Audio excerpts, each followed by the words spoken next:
चलिए दोस्तों, आज समझते हैं कि मिडिल क्लास जो फैमिली के जो लोग होते हैं, अक्सर वो फाइनेंस मैनेजमेंट करने में ऐसी कौन सी गलतियां कर देते हैं जो अपने हमेशा जीवन भर आर्थिक परेशानियों से जूझते रहते हैं। यहाँ कुछ मुख्य 10 गलतियां हैं जिसके विषय में हम लोग एक ओवरव्यू लेते हैं। जैसे कि उसमें मुख्य आते हैं, पहला आता है बजट नहीं बनाना। आमदनी और खर्चों का सही हिसाब न रखना, हर महीने का बजट ना होने से अनावश्यक चीज़ों पर पैसे खर्च हो जाते हैं उनके। दूसरा मुख्य पॉइंट आता है इसका, इमरजेंसी फंड नहीं बनाते हैं ये लोग। अचानक मेडिकल इमरजेंसी हो जाए या नौकरी छूट छूट जाए या कुछ भी ऐसी कोई समस्या हो जाती है तो कम से कम मिनिमम 6 से 12 मंथ का इमरजेंसी फंड तो रखना ही चाहिए एक मिडिल क्लास फैमिली को। अगर हमारा तीसरा पॉइंट आता है गलत बीमा प्लान लेना या ना ही लेना।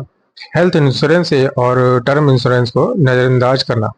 निवेश के नाम पर गलत पॉलिसी लेना जिससे रिटर्न भी कम मिलता है और पैसा भी इनका फंसा रहता है कुछ टाइमों के लिए। चौथा पॉइंट आता है सिर्फ बचत पर भरोसा करना, निवेश नहीं करना। पैसों को सिर्फ सेविंग अकाउंट में रखना या एफडी में डालना। Share market, mutual fund, SIP, PPF जैसे और बहुत अच्छे हैं ऑप्शंस हैं जो अच्छा रिटर्न देते हैं, उसमें वो इन्वेस्ट नहीं करते हैं। पांचवा मुख्य पॉइंट आता है क्रेडिट कार्ड अगर वो इशू करवा लेते हैं तो उसका वो गलत मिसयूज करते हैं। जरूरत से ज्यादा खर्च में वो फंस जाएंगे, ब्याज चुकाने में लापरवाही करेंगे जिससे उनका क्रेडिट स्कोर खराब हो जाता है। छठा मुख्य पॉइंट आता है उनका लोन लेते समय सही प्लानिंग नहीं करते हैं। कोई घर लेना है, गाड़ी लेना है या पर्सनल लोन लेते समय ईएमआई का वो ध्यान नहीं रखते हैं, ना वो प्री पेमेंट करते हैं उसकी, ना वो पोस्ट पेमेंट करते हैं।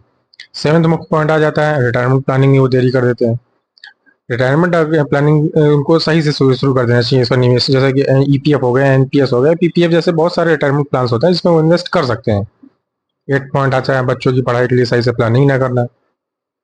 बच्चों की उच्च शिक्षा के लिए एसआईपी या चाइल्ड एजुकेशन जैसे प्लान में निवेश कर सकते हैं जिससे उनको माली नहीं होगा तो कुछ ना कुछ तो थोड़ा बहुत उनको सपोर्ट मिल जाता है।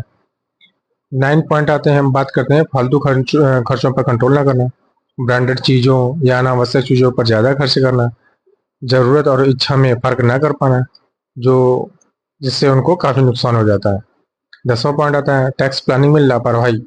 आखिरी वक्त में टैक्स बचाने की कोशिश करने लगते हैं फटाफट फटाफट, उससे गलत वो निवेश कर लेते हैं। आरसीसी, एससीडी और अन्य टैक्स सेविंग्स विकल्पों का वो इस्तेमाल बिल्कुल नहीं कर पाते हैं।